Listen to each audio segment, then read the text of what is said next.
I think a lot of people say or look at spending as the enemy, but really spending should be empowering. This is cold, very cold.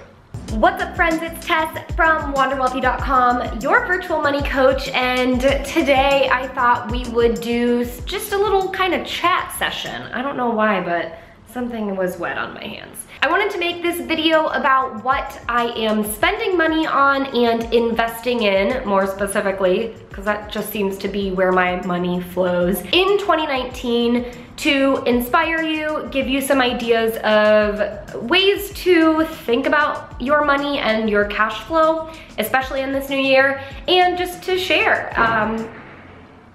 What was that? I think it's helpful to hear how others manage their money, whether it's good or bad, just to open up and have that conversation. We talk about this a lot on my podcast. If you didn't know, I have a podcast. It is the Wander Wealthy Podcast, very fittingly named, and I interview women about their financial stories, their situations, some tips they can leave us, and it's great fun. We really bring down the walls and talk about this stuff in a much more casual setting, so go to wanderwealthypodcast.com or just wanderwealthy.com. I'll also link it in the description box below. I'm gonna take these bad boys off because they cause a glare and they're really dirty.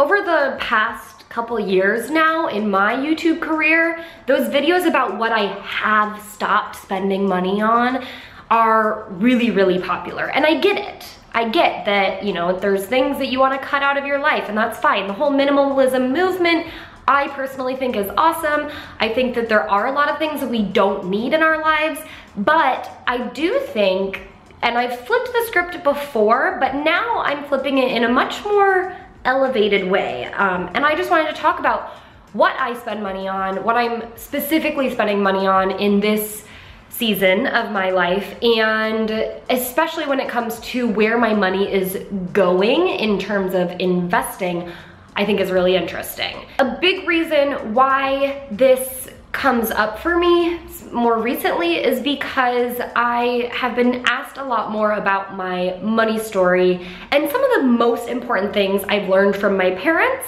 that I will be taking with me into my life, and I have already. One is to work with professionals and hire people who know way more than you do to save time, to save money, and to make your life a heck of a lot easier and more wealthy. So hiring the accountants, the financial coaches, the financial planners, the people that just can do things that then you don't have to spend time doing and can help educate you and get you on the right path to success. The second thing is to make investments, and investing in things that might be a little bit out of your comfort zone, but that you have done at least the baseline research, but you're also aware that your investment could lose money as well. And I think the more risk we're willing to take in a smart way, the better we'll set ourselves up for success, for sure. That's how it works. People who don't ever take risk never are successful, because you can't have the rewards without taking some form of risk. Of course, you can do calculated risk, you can minimize your risk in a way, but you gotta play big if you wanna win big. Okay, that's my little 2 cents preaching brain dumpness. So I've been using that, and I am applying it to my current life and the things that I am spending money on and I am investing in. So here's a little rundown of what I have been spending money on, aside from the regular day in the life stuff. The first thing is a category that is my business. And for me, because my business is my priority, it's one of my top things that I am thinking about constantly, it's where a lot of my money gets spent. And it can be business money or it can be a personal investment that I'm making into my business. And I've been spending money on my business in 3 big ways. And all 3 of the ways I would say are investments.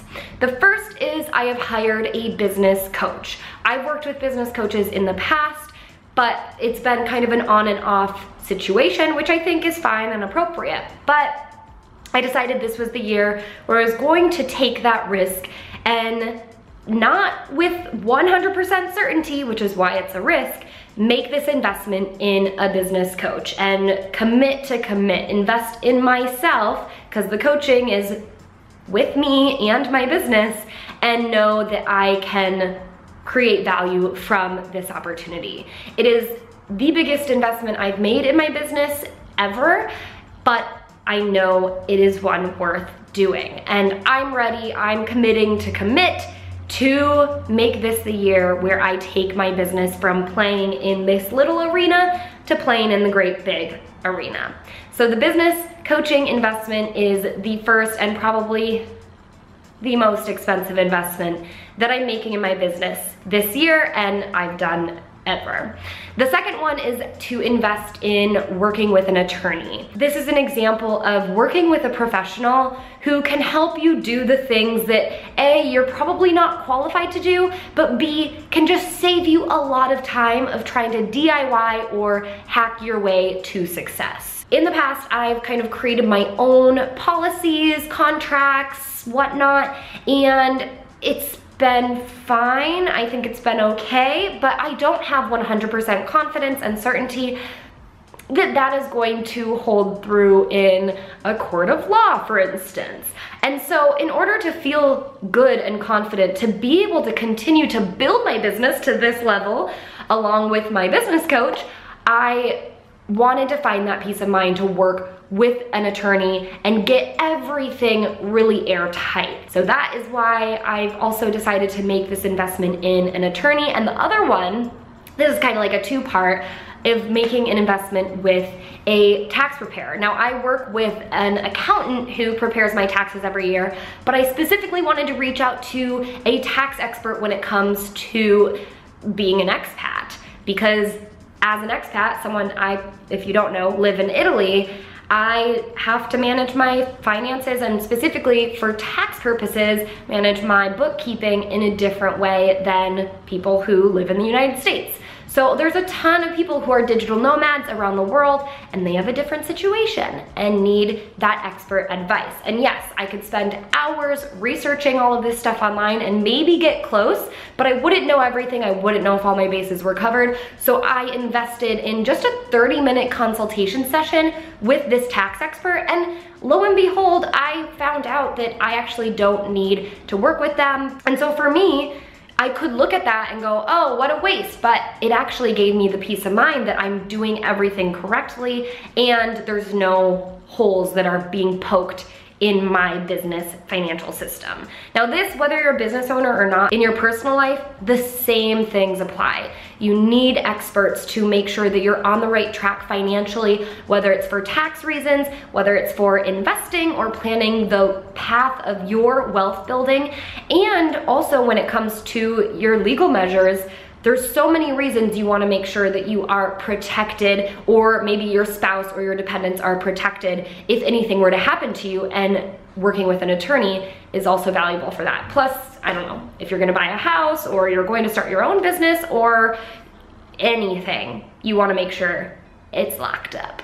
The third place that I am spending money on my business is actually half business, half personal, and that is through investing. If you've been around my channel for the last handful of months, you'll know that I've recently launched my Invested program. I really like to bring down the walls and let you in on the behind the scenes look of my personal investments and how I use the strategy I teach in the program to apply it to my personal life and invest based on that strategy. But with that all being said, I am investing in my personal investment accounts, but I'm doing it for the program. So I'm investing quite a bit more than I would typically so that I can show everyone who is in the program how I use the strategies and I personally invest myself. So 2 times per month, I'm investing money, my own personal money, into my own personal accounts for the sake of the program, but also it's benefiting me, so I'll take it. But that is where a big chunk of my money is going over the next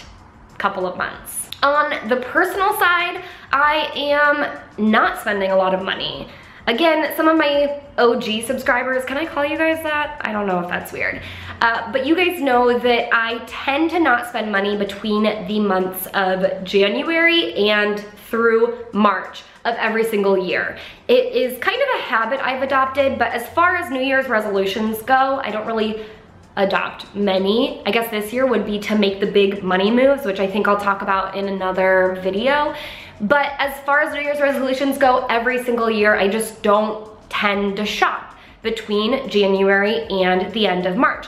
This year has been slightly different. I did decide to invest in a better skincare routine for myself. I never quite know if that applies because usually it's just no spending on clothes. So skincare doesn't really technically apply to that, but it is an adult indulgence that I don't typically allow myself to have. So I kind of looped it in there. I have just always wanted to, and I got to the point where I was just being too frugal with myself and I couldn't get myself to make those investments. My skincare routine has always been just involving one product, which was just this like facial cleanser. And I know for some people they prefer to maybe not spend that much money on their skin, and others they'll spend the world on their skin. And I've had skin trouble for a long time and I decided, you know what?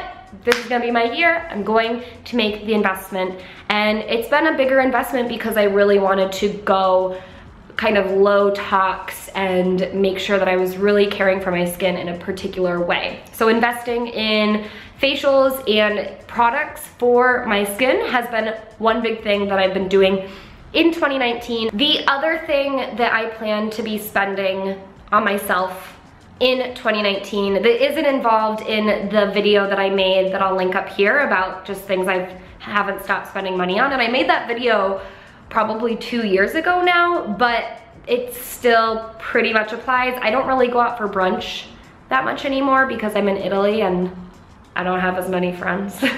But I do still like to spend money on massages, so some of the things are still true. But after my big kind of no spend on shopping quarter ends at the end of March, I do plan to invest. I don't know if it's an investment, but spend more on luxury items. This is a big thing for me. It is a huge mindset block that I've always had to not spend money on maybe like designer purses or designer jewelry. And although part of me still dies a little at the thought of doing it, I also have a few things that I can't stop thinking about and that I would honestly just love to own. So I've made a promise to myself that if I do save up the money and set that money aside for the specific purpose to invest in some more luxury items, then that is what I'm going to do. And I don't care what anyone says because this is something that I have personally way overjudged myself for wanting that I'm no longer going to allow that to happen. Yeah, I don't know exactly what those things are going to be, but if I can take you guys along for the ride on the savings process that I go through to save for some of the more luxury items that I allow in my life, then I'm happy to do so. But that is a little bit of a summary on what I have been spending money on. It's not super exciting because for the most part, I've been making some big money moves and big investments into my life. And even when it comes to kind of everyday spending, I don't do a lot of that because I want to do some of those big everyday expenses, which are more like once in a lifetime expenses, because I'm kind of just overspending money in those small forms. And again, we're gonna talk about big money moves in a future video, but I just wanted to start laying the foundation for that. So this has been a long video. I hope you guys enjoyed just more of a casual approach to talking about money and sharing, you know, what we're spending money on. So if you want to share some of the investments or the expenses that you have in your life that you're spending money on lately, let's talk about that. There's no shame or guilt that needs to be involved with spending money. I think a lot of people say or look at spending as the enemy, but really spending should be empowering. You should enjoy spending money. And there's definitely ways that you can do that. A lot of that I teach through my programs and even my free stuff. So I'll link those below, but seriously, enjoy spending your money while also making smart money moves, and you will have a much better relationship with your finances. So if you're new to the channel, if you liked this video, make sure you subscribe and you hit the thumbs up button because it really helps support my channel. It also gives me an idea of what you want to hear. And if you're interested in more good free stuff or a community, go to wanderwealthy.com. You can go to the free stuff tab and you can see how you can get involved in the Wealthy Wanderers. You can sign up for some of my stuff. You can sign up for the Investing Bootcamp, or you can check out my programs and start making some big money moves. All right, until next time, I hope you wander wealthy. Bye.